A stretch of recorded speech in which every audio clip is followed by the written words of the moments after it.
Ya. Entonces, para la sesión número 10 vamos a tener que hablar sobre lo que es la farmacología para el sistema digestivo. Entonces, aquí vamos a tocar puntos como hablar sobre antiácidos, antiulcerosos, procinéticos, antiméticos, ¿no? Laxantes, antidiarreicos. Entonces vamos a hablar sobre su mecanismo de acción, cuál es su clasificación, cómo es que ejerce estos efectos, qué efectos adversos también van a tener, ¿no? Porque como sabemos, cuando hablamos de fármacos, pues así como tienen un beneficio, a veces quizá también pueden tener algún punto en contra. Bien, entonces para eso, antes que nada, vamos a iniciar llenando el pretest, por favor. Les pido que puedan escanear el QR para estar llenando el form. Unos 6 minutitos, por favor, para poder iniciar. ¿Me confirman si pueden acceder?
¿Me confirman, porfa, si pudieron acceder?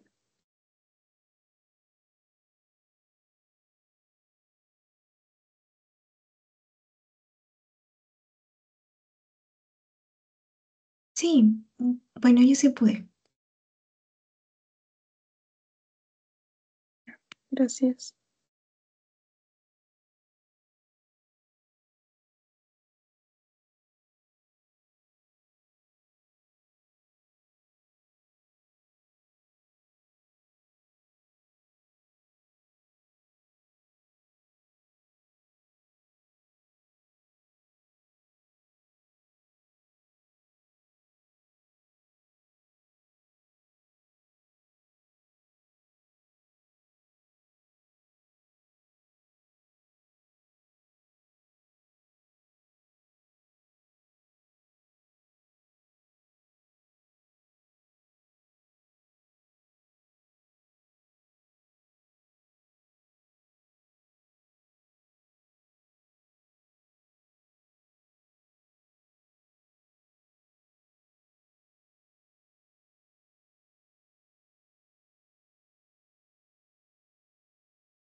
Ya chicos, entonces vamos a estar iniciando.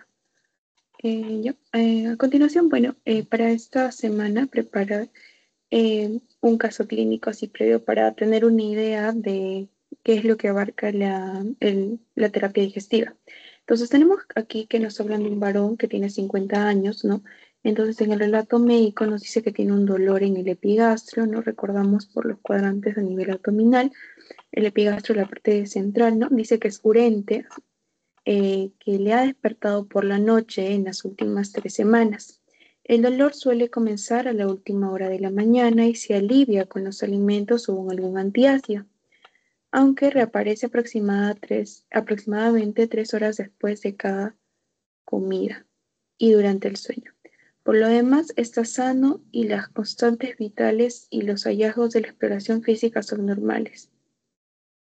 Bien, entonces hasta ahí tenemos que el paciente nos está dando clínicamente qué es lo que siente. Vemos que al parecer sí pueden ser no molestias a nivel del sistema digestivo, porque bueno, el epigastrio, pero hasta el estómago, ¿no? Nos dice que se relaciona, por ejemplo, o alivia con los consumos de alimentos o con algún antiácido, ¿no? Y más que nada podría estar relacionado con la secreción de ácido gástrico, ¿no? Entonces dice,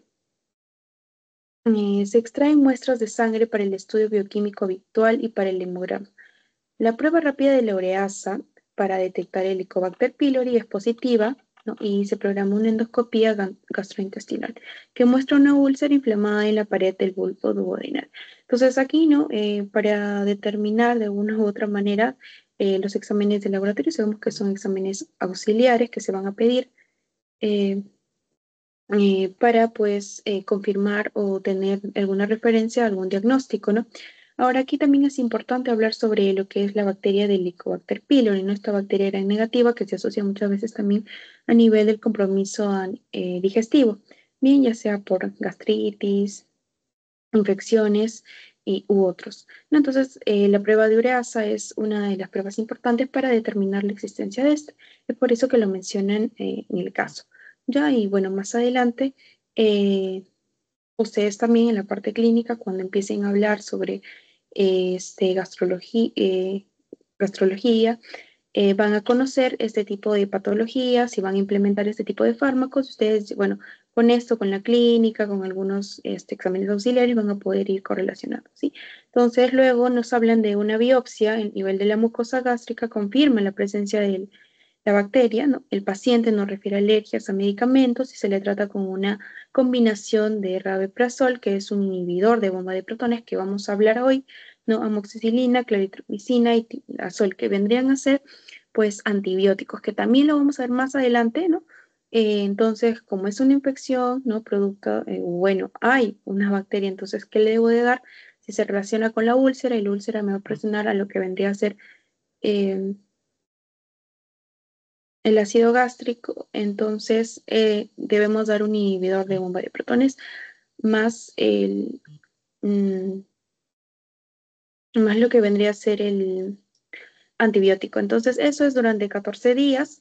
Los síntomas mejoran mucho después de detectar este Helicobacter pylori y luego no sale con negativo y bueno, la endoscopía ya confirma la activación de la úlcera. Entonces, aquí recalcamos un fármaco muy importante que vendría a ser el inhibidor de bomba de protones para lo que vendría a ser la secreción del ácido gástrico, ¿sí? Y bueno, relacionar, porque más adelante dejo una pregunta, ¿no? Sobre el tratamiento, ¿no? De presencia de Helicobacter pylori, entonces hay que recordar que se debe correlacionar con el uso de antibióticos. Sí, para comenzar brevemente vamos a tener una definición, la cual el motivo, uno de los motivos más principales en la consulta médica vendrían a ser los síntomas gastrointestinales, ¿no? Del dolor de estómago, náuseas, vómitos, estreñimiento, diarreas, ¿no? Síntomas dispépticos, ¿no? Como hinchazón. Entonces, esos son comunes y frecuentes a nivel de las consultas. Y eso, pues, se debe a diversas patologías que pueden estar presentes, ¿no? Úlcera péptica, enfermedades inflamatorias intestinales, alguna enfermedad de la motilidad gastrointestinal, náuseas o vómitos. Un momento, por favor.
Ya.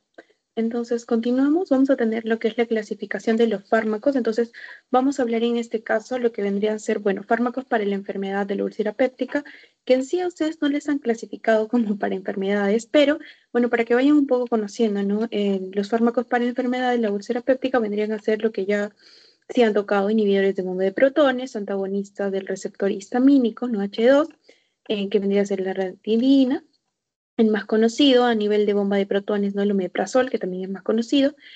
Antiácidos gástricos, como el hidróxido de aluminio, hidróxido de magnesio, ¿no? El carbonato cálcico. Fármacos citoprotectores, como el sucralfato o el misoprostol. A nivel de enfermedades inflamatorias intestinales, que no vamos a tocar, ¿no? Pero lo que sí, la motilidad, ahí vamos a tener la metoclopramida, ¿no? O la atropina. Entonces, fármacos para el estreñimiento, también hay diversos fármacos para el estreñimiento, ¿no? Que los vamos a hablar brevemente un poco, a describir algunos mecanismos de acción, ¿no? Y los antidiarreicos, ¿no? Que ahí vamos a hablar, por ejemplo, como opioides como la loperamida, eh, entre otros. Y fármacos, antieméticos, que son, vendrían a relacionarse con síntomas para las náuseas y vómitos, o también vamos a tocar el tema. Entonces, vamos a continuar. Tenemos lo siguiente. Bien, entonces fármacos para la enfermedad ulcerosa péptica, vamos a tener que esta va a tener la clínica, vimos, ¿no? Con el dolor en epigastrio, va a haber pérdida en apetito, pérdida de peso, debido a las exclavaciones inflamadas, úlceras, lesiones a nivel de la membrana de la mucosa. La etiología, principalmente en una infección, como acabamos de ver en el paciente, por el Helicobacter pylori. El uso de AINES, también hay que recordar, ¿no? Que los que inhiben la COX-1 son más gastrolesivos, ¿no? Entonces también pueden ser propensos a desarrollar alguna de estas úlceras. Factores de riesgo, ¿no? Tenemos a las personas que fuman, ingieren grandes cantidades de alcohol o utilizan AINES, los ancianos o pacientes con isquemia del tubo digestivo, o el uso prolongado de glucocorticoides. Entonces, aquí a nivel de lo que es los fármacos, de lo que nos interesa, ¿qué van a hacer? Entonces, si por la enfermedad de úlcera péptica vamos a tener que disminuir lo que es la acidez gástrica, ¿no? ¿Para qué? Para poder ejercer un efecto protector en el tubo digestivo, ¿no? Y no lesionar y no dañar más la mucosa. Entonces, estos fármacos van a ser los que reducen la acidez gástrica. Para eso vamos a tener quienes favorecen la acidez. Hay que recordar que la aparición de estas úlceras va a estar relacionado con lo que vendría a ser la activación de la pexina, que antes en su factor inactivado sería el pexinógeno, ¿verdad? Que gracias a una conversión se va a convertir en pepsina y esta va a generar, propensar a lo que vendría a ser las úlceras gástricas, ¿no?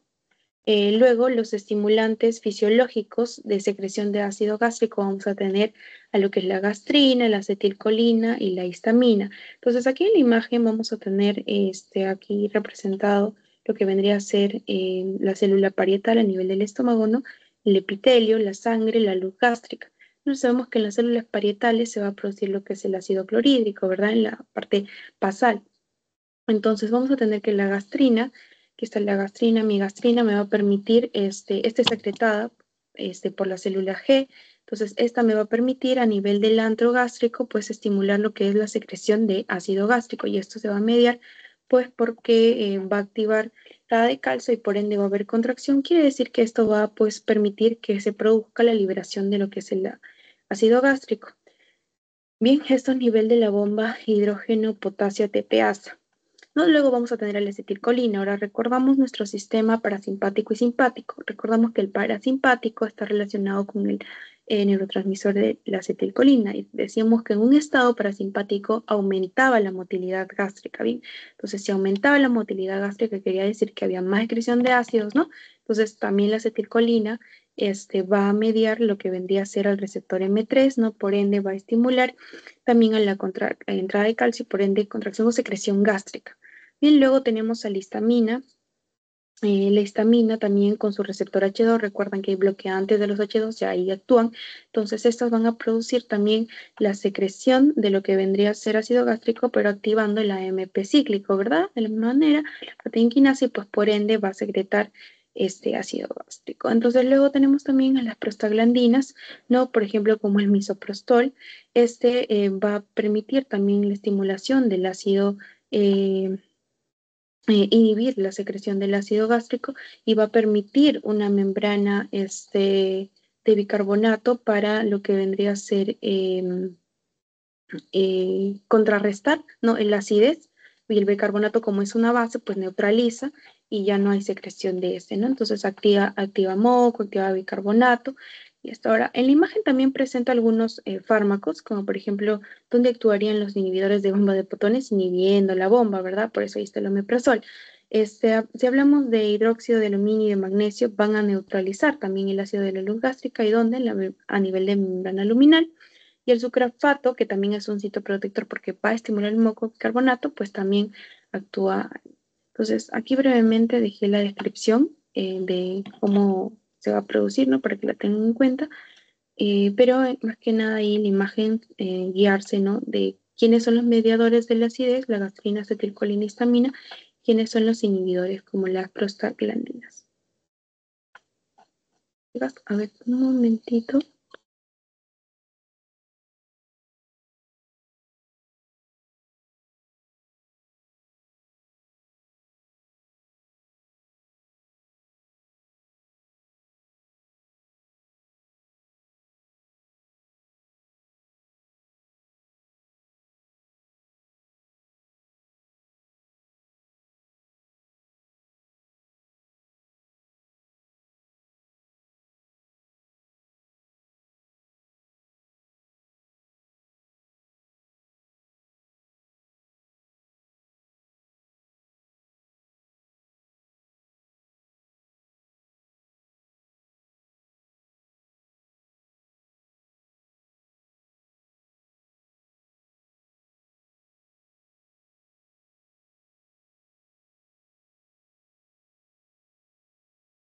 Bien, entonces continuamos. Vamos a empezar con los antagonistas del receptor de histamina, ¿no? Vimos a nivel de la célula parietal que teníamos lo que son los receptores H2. Entonces, no tenemos a los receptores antagonistas de los receptores de histamina. Ahora, el mecanismo de acción que tienen estos, hay que recordar, nos dicen que van a tener una estructura similar a lo que vendría a ser por la histamina. Por ende, van a competir por el sitio de acción, ¿sí? Entonces, por eso aquí les puse la estructura de la histamina y de la cimetidina, que vendría a ser un antagonista de histamina. Entre las funciones que tienen, pues son potentes inhibidores de la secreción, ¿no? Porque al bloquearlo ya no hay conexión, por ende ya no estimula la secreción gástrica, ¿no? Va a disminuir, por ende, el volumen y la concentración del ácido gástrico, menos producción de pepsina. Si hay menos pepsina, menos pepsinógeno, por ende, menos lo que vendría a ser acidez, no menos, y hay que tener cuidado con la menor secreción del factor intrínseco, porque hay que recordar que por la vía de metabolismo y extracción de la vitamina B12, el factor intrínseco es muy importante. Entonces hay que tener ahí ojo con eso, por el déficit de la B12. Sí, se absorbe bien en el nivel intestinal, sufren grados variables de inactivación hepática, la semivida va de 2 a 3 horas, la duración de acción es de 12 horas. La administración puede ser 1 o 2 veces al día. Hay que tener consideración de que estos medicamentos se deben tomar 30 minutos antes de la comida, no de una comida. Y entonces los fármacos que tenemos aquí, los representantes vendrían a ser, pues, el más conocido, la ranitidina, pero también tenemos la cimetidina. Entre las ventajas, tiene pocos efectos adversos y son bien tolerados.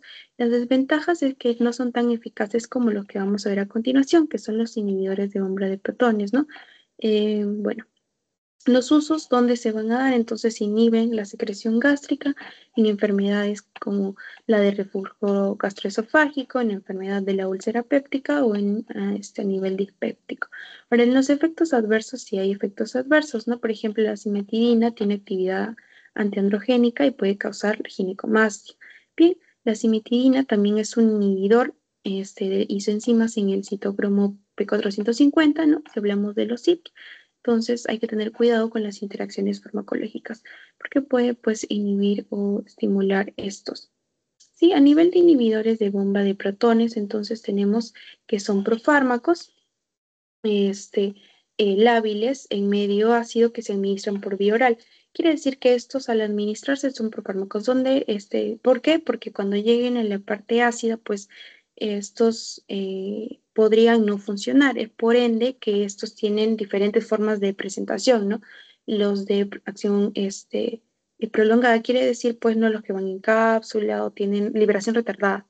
¿No? ¿Por qué? Porque en el pH ácido no van a actuar, necesitan llegar definitivamente al sitio de acción para poder, pues, activarse y poder generar lo que es la inhibición de la bomba y así ya no generar el ácido.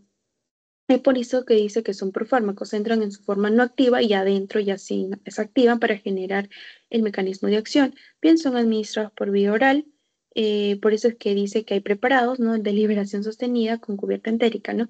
El mecanismo de acción, entonces, como ya dijimos, si son inhibidores de bomba de protones, donde van a actuar inhibiendo la bomba de protones. Esto, eh, bien, ¿y esto por qué? Porque van a formar enlaces tipo disulfuro covalente. Bien, entre las funciones entonces, recordar esto, que inhiben irreversiblemente, o sea, se unen y ya no vuelven esas bombas a producir ácido más. Eso hay que tenerlo en cuenta. Sí, una dosis puede inhibir la secreción de ácido incluso de 1 a 2 días. Entonces, las características, fármacos lábiles en medio ácido, se absorben en el intestino, duran de 24 a 48 horas y tener en cuenta esto del metabolismo, polimorfismo genético. El polimorfismo genético también suelen preguntar esto de los inhibidores de bomba de protones. Tienen diferentes, ¿no? Según la raza o genéticamente, pues pueden tener lo que vendría a ser una variabilidad genética y pueden algunas personas metabolizar más rápido o metabolizar más lento. ¿No? En los conocidos aquí tenemos al CYP12 19, eso también quizá puedan preguntarles, ¿no? Y eso va con los inhibidores de bomba de protones. Sí, es que la excreción es en orina y por heces, y bueno, eso es lo que les estaba mencionando aquí. No se olviden, pueden que les pregunten. El metabolismo rápido en algunas personas es porque tienen un fenotipo del CYP P2C19. Sí, entre los fármacos entonces que se conocen aquí para el uso de los inhibidores de bomba, más conocido el omeprazol, pero también tenemos otros fármacos. Bien, estos son los más eficaces, esa es su ventaja, más eficaces aún que los antagonistas de histamina. Entre los efectos adversos, bueno, tiene un poco más de efectos y también interacciones. Sus usos, bueno, si decimos así es, entonces ya sabemos que úlcera péptica, enfermedad no reflujo, pirrosis, pepsias, así. Efectos adversos, entonces conocer la hipomagnecemia. Tenemos que el uso prolongado puede producir enfermedad renal crónica, puede tener un riesgo con la osteoporosis, también causar lo que es mala absorción de la B12, ¿no? Y bueno, eso, hasta ahí, chicos. Vamos a continuar. A ver, un momentito.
Ya, bien, hasta ahí entonces con los fármacos antisecretorios de ácido. Ahora tenemos a los antiácidos gástricos. Entonces, como antiácidos gástricos, estos van a neutralizar a lo que vendría a ser el ácido gástrico. Eh, Más que nada, su mecanismo de acción también es a nivel de bomba de protones, ¿no? Estas sustancias vendrían a ser las que mencionamos. Recuerdan en la primera imagen que hablábamos del hidróxido de aluminio y magnesio, el carbonato de calcio, ¿no? Estos me iban a permitir generar un ambiente, bueno, neutralizar, ¿no? Porque como son hidróxidos, son bases, decíamos que cuando una base se usa un ácido, pues salió una sal y agua. Entonces, en este caso, una neutralización. Bien, estos pueden estar en comprimidos masticables o en suspensiones líquidas, pueden durar de 3 a 4 horas. Ventajas, tienen pocos efectos adversos y una acción rápida. Y ventajas que solo alivian, son sintomáticos, ¿no? Sientes el síntoma, lo tomas y bueno, ya no tiene una forma de acción más prolongada. Sus usos entonces en ese caso serían una indigestión, ¿no? O en síntomas dispépticos. No, esos síntomas dispépticos se asocian, ¿no?, con lo que se conocería como el hinchazón, erupción, este, eso.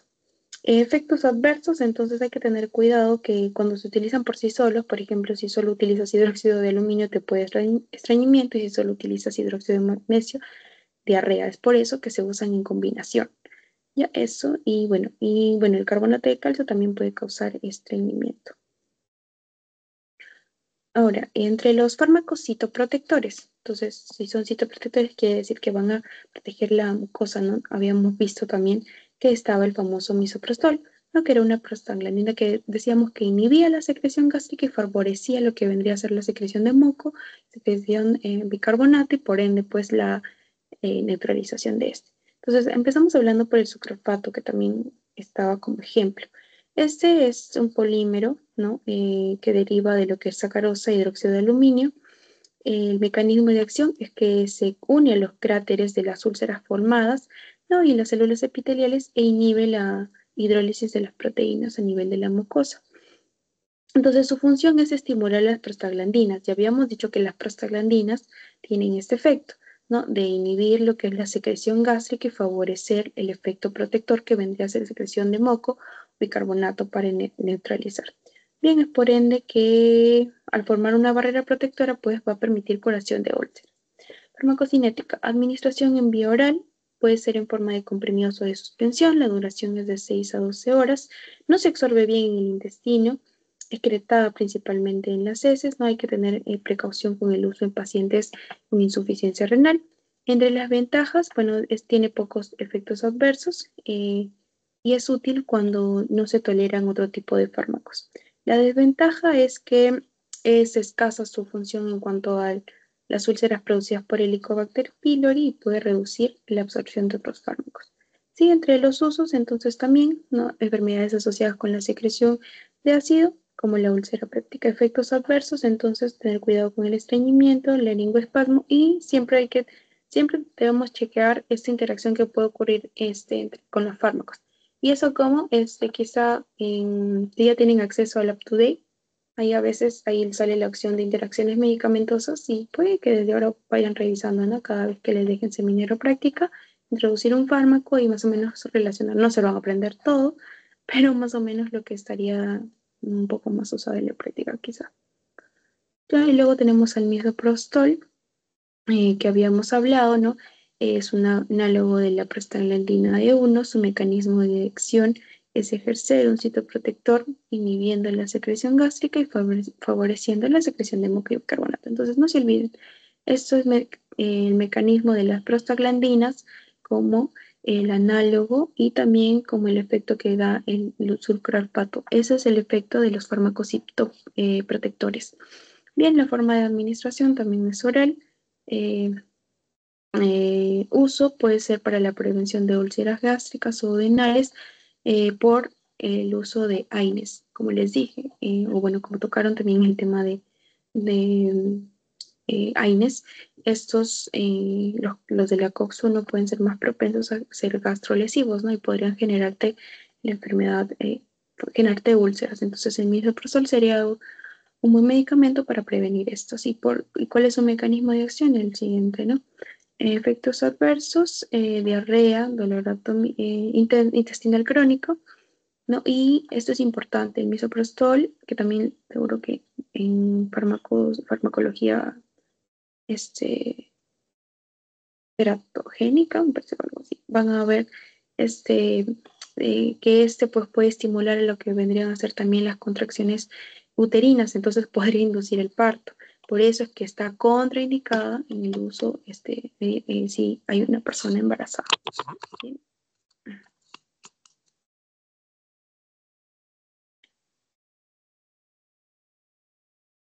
¿Ya? Entonces, eso también es importante que lo recuerden. El misoprostol tocolítico, me parece que también lo deberían ver. Entonces, para que desde ahora ya vayan acordándose que puede funcionar a nivel de secreción gástrica, pero a nivel uterino, pues no dar a los embarazados, no darlo. Ya, fármacos que afectan la motilidad. Entonces, aquí también vamos a tocar ese tipo de fármacos. La motilidad, igual como dijimos, va a estar mediada por diversos receptores a nivel cerebral, por ejemplo, dopamina, vamos a tener el 5-HT3 y el 5-HT4, ¿no? Lo que vendría a ser la serotonina, y vamos a ver cómo estos van a pues, reaccionar. Ahora, el fármaco más conocido cuando hablamos de motilidad tenemos la metoclopramida. Este es un procinético, quiere decir que va a estar a favor, pues, de la movilidad, ¿no? Cinético, movimiento. Entonces, ¿esto qué va a favorecer? Incrementar el tono y la movilidad del tubo digestivo. Ya, su mecanismo de acción, esto es importante porque a veces sí han preguntado, preguntan regular de la metoclopramida. Entonces, importante, recuerden, lo que hace tres cosas. Bloquea el receptor de dopa 2. Bien, agoniza el 5-HT4 y antagoniza el 5-HT3. Ya, el D2 impide la relajación del músculo liso, ¿no? Esto proporcionado, D2 digo, de dopamina, ¿verdad? Y agonista del 5-HT4 para mejorar la motilidad y antagonista del 5-HT3. ¿Ya?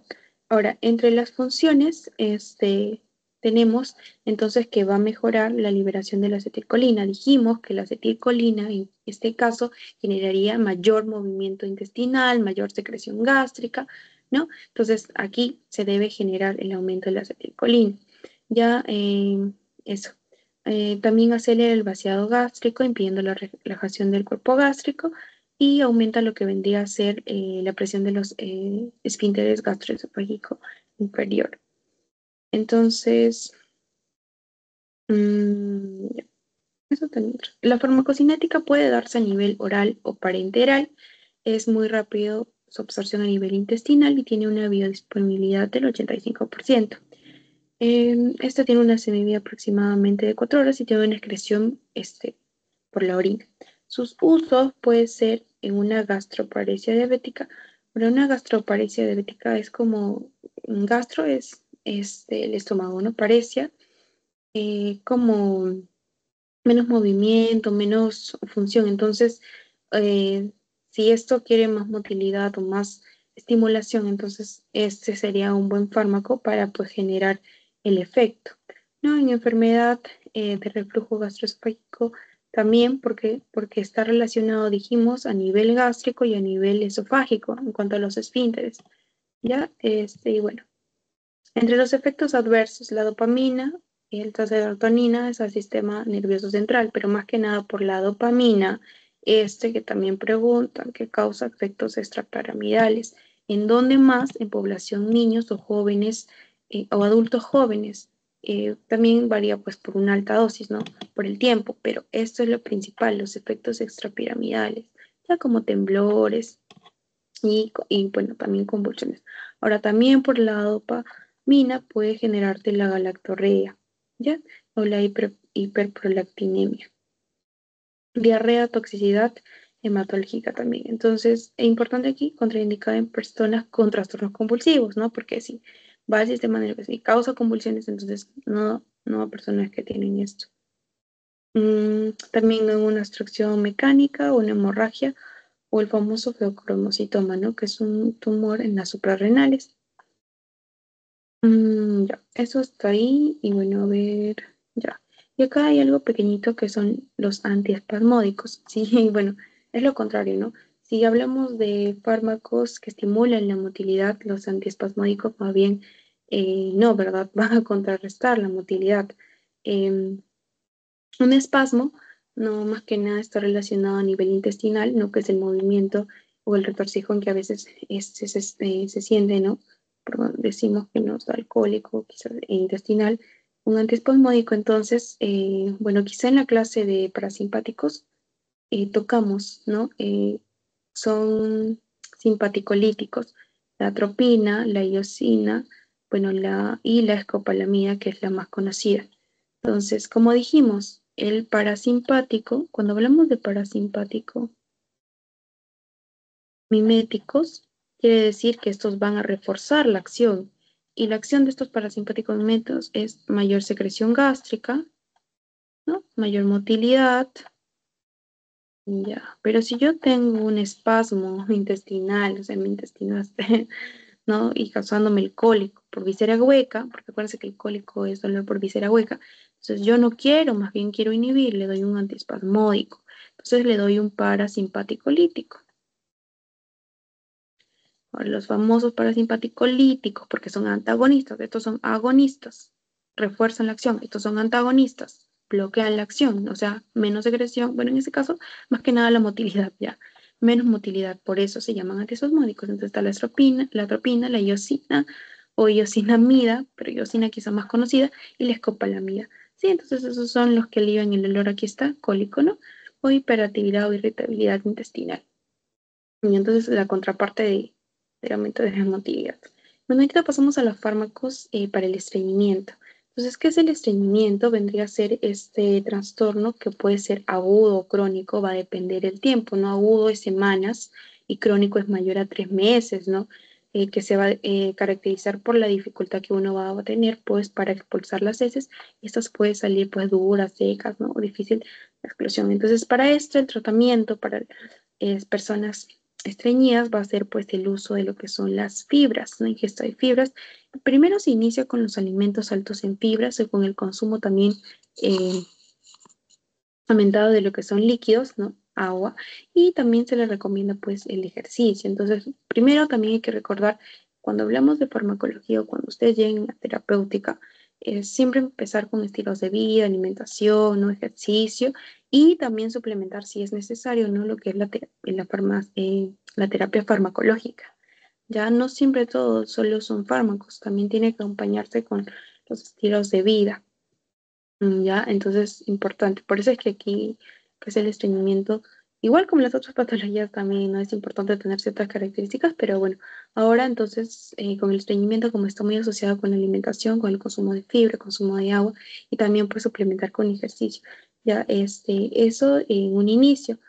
Si no, si no, no basta con eso, ya ustedes ya podrían lo que es administrar lo que son laxantes, ¿no? Estos nos van a permitir aumentar la peristalsis y por ende, pues, el movimiento de propulsión y que estos sean eliminados, ¿no? Entonces, la función del laxante que es aumentar las deposiciones, facilitar la defecación y estas se van a clasificar por el mecanismo de acción que tienen. ¿Ya? Entonces hay laxantes formadores de volumen. Si se hablan de volumen, quiere decir que son sustancias hidrofílicas, ¿no? No digeribles que se recurvan, que son similares a lo que son las fibras alimentarias. Entonces ahí tenemos el mucosiloide hidrofólio de Panta o al policarbonilo cálcico. Sí, su metabolismo de acción, entonces, como decimos, las fibras van a permitir dar esa contextura más. Si decimos que las heces en el estreñimiento son duras, sólidas, ¿no? Entonces, ¿qué hace una fibra? Va a permitir que estas se humedezcan, se humecten, ¿no? Porque van a absorber y retener lo que es agua a nivel intestinal. Por ende, pues va a facilitar la salida de este, ¿no? Entonces, las características es que estos pueden ser en comprimidos o en bolsas de gránulos y bueno, son seguros y producen pocos efectos adversos. Y, a ver, continuamos.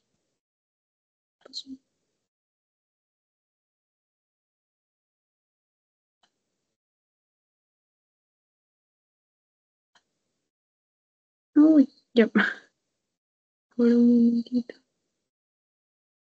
Ya. Luego tenemos a los laxantes tensoactivos o ablandadores de heces. Ya, entonces aquí tenemos el doxato sódico o el fosfato cálcico. Entonces, igual su mecanismo de acción en sí son la incorporación de agua, de líquido, ¿no? Para hacer más, de una manera ablandar, ¿no? incrementar el agua, el líquido y poder pues facilitar así la salida. Entonces, en este caso, este tipo de laxantes, bueno, por su mismo nombre, en realidad todos los laxantes van a permitir ablandar las heces y facilitar la salida, ¿no? Igual, el uso ya sabemos que es en estreñimiento, ¿no? Cuando estos son duros, secos y difícil, incluso puede ser doloroso o irritable la expresión, no se deben usar este tipo. Luego los osmóticos, también reconocer, ¿no? Osmóticos o osmosis, el agua a favor de la gradiente, entonces de esta manera también su mecanismo de acción también es retener agua a nivel de la luz intestinal, pero en este caso aumentando la presión intraabdominal para estimular lo que es el peristaltismo y por ende la salida. Y entonces acá hay laxantes como lo que se conoce como la leche de magnesia, que se ha escuchado, ¿no? Ese es un laxante osmótico. También aquí están azúcares como la lactulosa, que está bien conocida. Entonces acordarse que entre los laxantes osmóticos tenemos a la leche de magnesia, salina, en azúcares la lactulosa o el polietilenglicol, que también es utilizado. Sí, entonces la administración, puede ser por vía oral, o algunos también se pueden presentar en forma de enema. Sí, sus usos entonces para el estreñimiento, eh, ah, aquí nos menciona, ¿no? Por ejemplo, cuando hablamos de opioides, hablamos que uno de los principales efectos adversos, por ejemplo, de la morfina era que causaba pues estreñimiento. Entonces, si están en el hospital y saben que van a utilizar lo que es morfina, pues ya ustedes no van de paso dejando dosis también de lactulosa, ¿no? Para pues evitar ese estreñimiento. O quizá el paciente ya llega y le dice, doctor, ya voy 2 días que no estoy pecando, entonces dicen que está dándole, allá morfina, allá administro lactulosa. Creo que es lo que más que van a escuchar. Lactulosa. Entonces eso, y bueno. Y entre los efectos adversos, quizá no, al facilitar pues la salida de la defecación puede perderse líquidos y electrolitos, ¿no? Entonces ahí podría generar quizá la pérdida de algún trastorno. O también hay trastornos sí, electrolítico. Ya. Ahora, bueno, un poco hablando sobre la lactulosa y el polietilglicol. Estos son azúcares, dijimos, ¿no? Son seguros, son eficaces para tratar un estreñimiento crónico. ¿Qué es la lactulosa? Vendría a ser un disacárido. Dijimos que, o bueno, recordar que los disacáridos son unión de dos monosacáridos, ¿no? En este caso de la fructosa y la galactosa. Entonces, ese es la lactulosa. El mecanismo de acción de este fármaco es que a nivel del colon las bacterias van a convertir en ácidos de bajo peso molecular que atraen pues osmóticamente el agua. Me parece que hay una pregunta relacionada con esto, también con el mecanismo de acción de estos laxantes como la lactulosa. Sí, relacionado a los ácidos grasos de bajo peso molecular que van a permitir atraer osmóticamente el agua y por ende van a estimular lo que es la excreción, el peristaltismo y la excreción. Sí, eso. El uso, y bueno, la lactulosa también más usado porque cuando hay encefalopatía no hepática, estos pacientes necesitan pues eliminar lo que es el amonio, ¿no? El amoníaco sanguíneo, entonces lactulosa es una buena opción. Entonces, tener también esa opción, ya saben, para pacientes con uso de opioides, para pacientes con encefalopatía hepática, porque hay eliminación de amoníaco, ¿no? Del amonio. Entonces, también. Y bueno, también tenemos a los laxantes y estimulantes secretores. Bueno, estos más que nada son productos vegetales como el aceite de ricino, glucósido de senócidos o compuestos sintéticos como el bisacodilo. Estos son estimulantes secretores. El mecanismo de acción, todos a nivel de mucosa intestinal, alteran la secreción del líquido y estimulan el peristaltismo, igual retención de agua y estimulación del movimiento para la eliminación. Entonces, acá es importante el bisacodilo. Se puede administrar tanto oral como rectal. Eh, Importante su uso para lo que vendría a ser los preoperatorios, ¿no?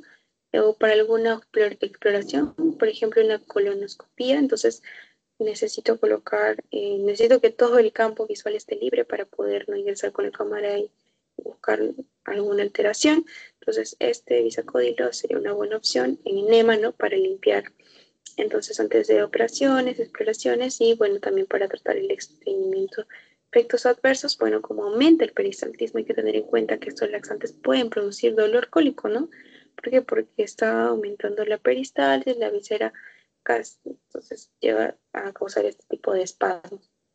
Y también por la eliminación dijimos que podrían generar alteración de electrolitos, ¿no? De líquido y electrolitos porque se está perdiendo agua y también pues electrolitos. Ahí. Entonces, ahí, regresando, ya. Tenemos también a los opioides, pero a los antagonistas, porque dijimos que los opioides causaban estreñimiento. Entonces, si los opioides causan estreñimiento, los antagonistas, los que bloquean, no van a causar estreñimiento. Entonces, el uso de opioides, no, porque hay pacientes que habíamos mencionado por un dolor crónico que tienen, que es persistente, van a tener que necesitar usar este tipo de analgésicos, ¿no? Y por ende, pues, entre esos fármacos de los antagonistas recordamos que está la naloxona, ¿no? Que es el principal antagonista opioide, ¿no? Clásico. Entonces, eso también se podría administrar. Y bueno, también tenemos estos dos, pero la naloxona es el principal, ¿no? El más conocido quizá antagonista opioide. Entonces, recordar eso. Para los antidiarreicos,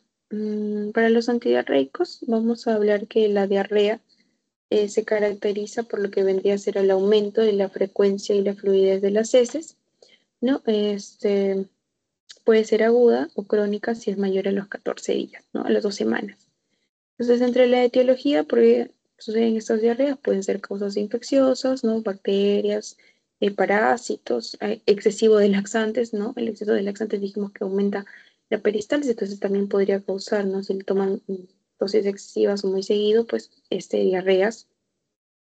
Alguna enfermedad inflamatoria intestinal, que van a ver quizá más adelante, una colitis ulcerosa, una enfermedad de Crohn, síndromes de mala absorción, ¿no? O algún tumor. Entonces, aquí los antidiarreicos tenemos a los fármacos opioides. Dijimos, si los opioides tienen el mecanismo de estreñir en una persona que tenga diarrea, pues sí ayudaría, ¿no? Porque va a disminuir motilidad. Entonces, los opioides es una buena opción. Entre estos, la loperamida más que nada, ¿no? Estos van a nivel del receptor opioideo, ¿no? Van a inducir que haya menos motilidad, menos contracción y por ende pues se va más solidificando, siendo más consistente en las heces y ya no van a salir líquidas ni con frecuencia.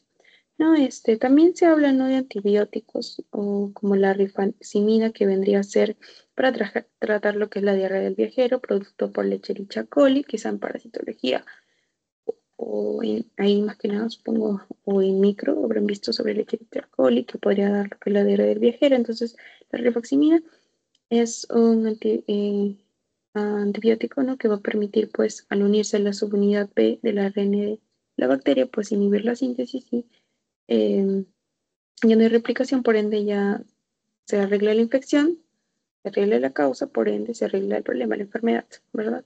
Entonces eso también recordar, siempre que traten algo tienen que buscar la causa. La causa, arreglan la causa, entonces por ende ya se arregla lo que vendría a ser la diarrea. El clofelemer también es un antidiarreico, ¿no? Más que nada asociado para infecciones para personas con el virus de la inmunodeficiencia humana.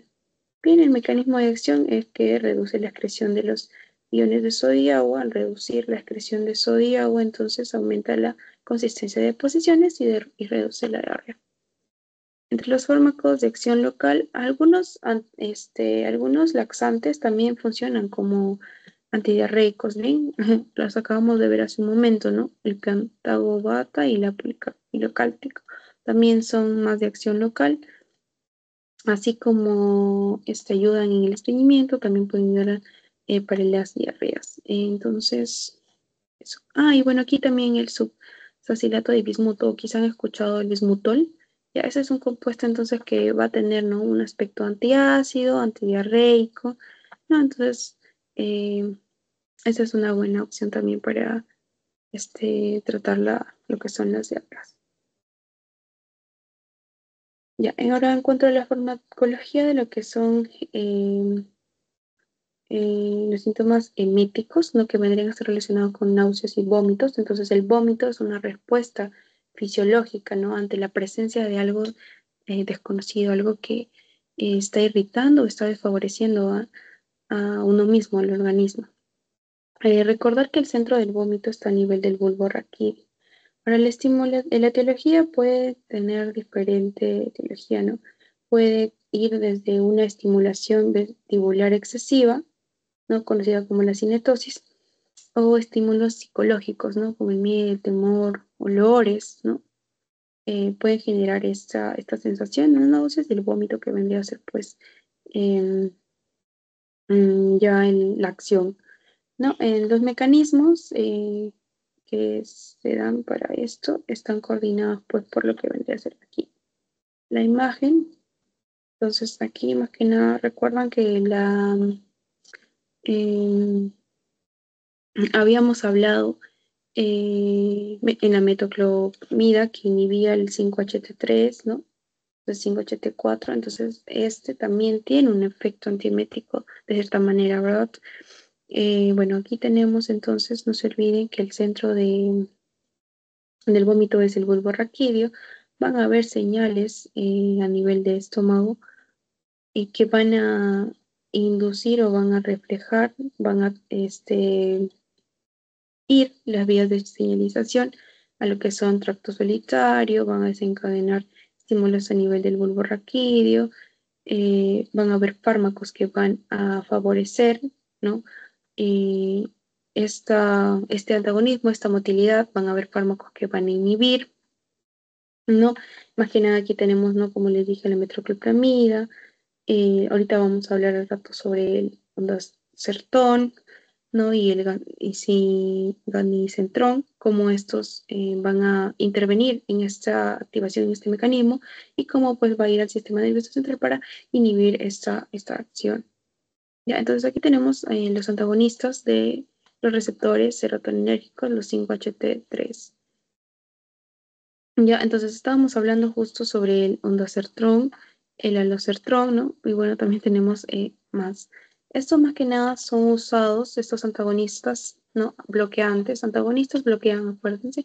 Entonces, para las náuseas, vómitos inducidos, por ejemplo, por quimioterápicos o para otras enfermedades asociadas. Entonces, aquí otra vez, recuerdan así como los antagonistas de histamina tenían una estructura similar a la histamina, aquí los antagonistas del receptor 5-HT3, serotonina, también tienen una estructura similar. Ya, entonces aquí tenemos a la serotonina y el ondansetron. Entonces, la serotonina va a ayudar a contribuir a lo que son la sensación de las náuseas y los vómitos, ¿no? Esto es porque en las células cromafines a nivel del intestino delgado van a activar a estos receptores que son el 5-HT3, ¿no? Y esto va por los nervios aferentes vagales, va a ir y va a iniciar lo que es el reflejo del vómito a nivel del bulbo raquídeo. Ya, entonces por eso. Entonces, si yo inhibo ese inicio, ¿qué pasa? Entonces no va a haber náuseas ni vómitos, ¿verdad? Va a estar inhibido. Entonces, como son similares, ¿qué va a pasar? Van a ser estructuras competitivas. Estos fármacos van a competir por ganarse el receptor del 5-HT3, ¿no? Entonces, ya entre la farmacocinética puede ser oral o intravenosa, metabolizadas en el citocromo 450, se eliminan por la orina y bueno, su vida, su semivida de acción va a depender y varía de las 4 a 6 horas. Bien, entre los usos, entonces, todos los antagonistas del 5-3-2, excepto el dolacetrón, puede ser utilizado para vómitos productos de quimioterapias. ¿Sí? Pueden usar para tratamiento de vómitos postoperatorios o vómitos o náuseas causados tras una radioterapia. Los efectos adversos pueden producir cefalea, estreñimiento, diarrea, menos frecuentes, hipertensión o elevación de enzimas hepáticas. Ahora acá también puede estar relacionado con lo que son este, reacción anafiláctica. Importante aquí, el dolasertrón, recuerdan que habíamos visto, por ejemplo, en antiarrítmicos, ¿no? Que generaban lo que es la prolongación del intervalo QT. Entonces, ven, les dije que es importante porque en cada quizás segmento o algunos segmentos hay fármacos que también hayan esta prolongación del QT en el EKG. Entonces, aquí, por ejemplo, uno de estos inhibidores del 5-HT3 también genera esto. Entonces, habíamos visto que esto es conocido como una taquicardia ventricular piriforme, conocida como torsada de Points. Y pues esto es de riesgo mortal, ¿ya? Entonces, un fármaco más para la colección de fármacos que prolongan el intervalo QT para que lo tengan en cuenta. Luego tenemos a los antagonistas del receptor de neurosina 1, así pequeñito nada más. Aquí están los dos, el apripab y el rolapitam. Estos van a actuar a nivel de la sustancia P. La sustancia P es un neurotransmisor. Lo habíamos visto quizá también en lo que son los opioides, para lo que es la transmisión del dolor. Y entonces acá también el neurotransmisor va a estar a nivel del intestino y el encéfalo. Este me va a permitir, mediante fibras aferentes, pues activar, ¿no?, a esta neurocinina 1 y de esta manera producir lo que son los vómitos. Y entonces el mecanismo de acción, si son inhibidores de este receptor, entonces ese es un mecanismo. En cuanto a los antagonistas de receptores dopaminérgicos, también, ¿no? Aquí tenemos a la metoclopramida, que también tiene este efecto antiemético. Entonces, así como tiene para facilitar la motilidad, también tiene efecto antiemético. Y entonces esto más que nada actúa a nivel de el bulbo igual raquídeo y inhibe lo que es la sensación de las náuseas y el vómito. Y bueno, ahí también coloqué algunos otros ejemplos, ¿no? Como lo que es el tetrahidrocannabinol, que también relacionado con esto. Un antagonista de receptores histamínicos, también cuando hablamos de antihistamínicos vimos que hay, ¿no?, H1, H2. Bueno, los H1 tienen algunos, ¿no?, el dimetilinato de la meticlina, el efecto antiemético, ¿no? Quizá el dimenhidrato han escuchado, ¿no?, que en algún momento recetar, ya es por el efecto antiemético, estás como náuseas, vómitos, y te diciendo un dimetilinato, no el efecto de la para tratar la cinetosis. Y bueno, aquí también hablamos otra vez de lo que vendrían a ser los muscarínicos, como la atropina, la escopolamina, que también vendría a generar, prevenir la cinetosis, ¿no? Entonces, ahí. Luego de esto, algunas preguntas.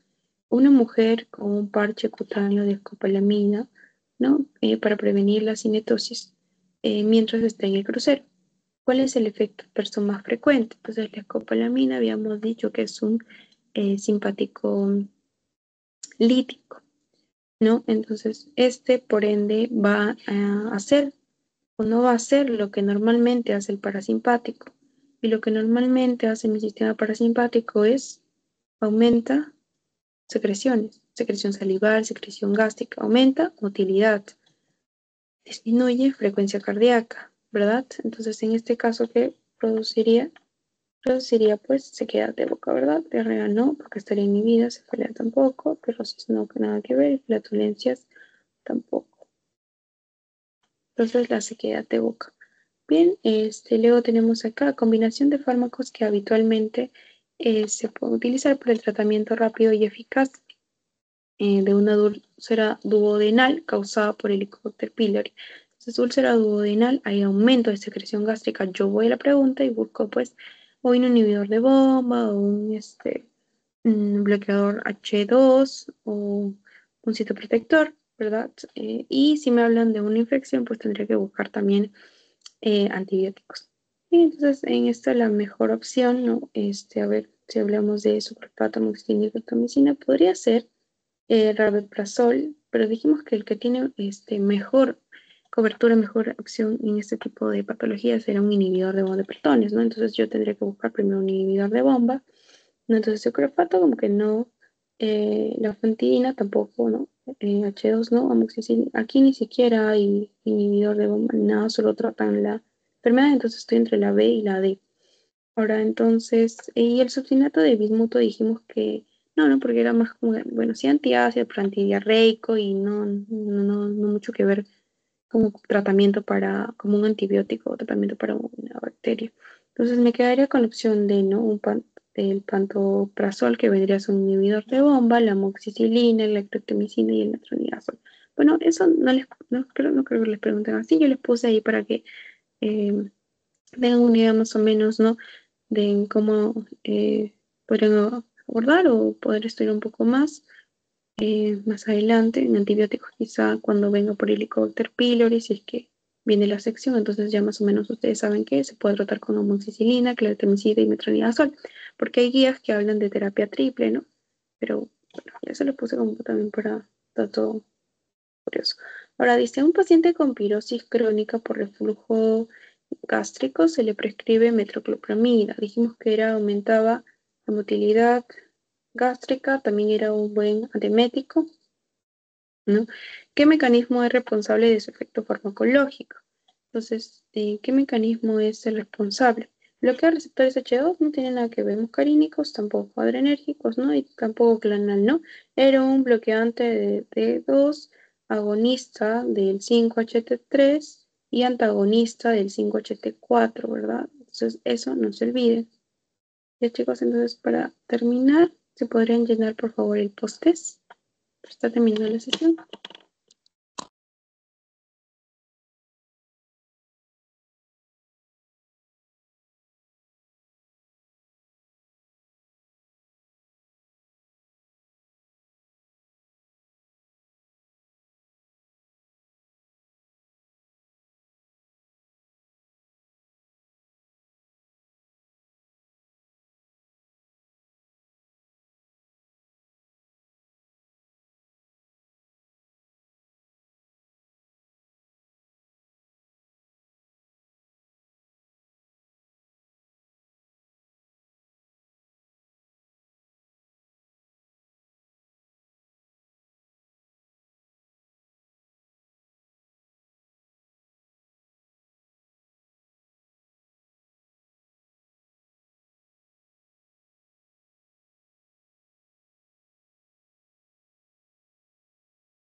Ya, chicas, no sé si tuvieran alguna pregunta, si no, ya para estar terminando la sesión.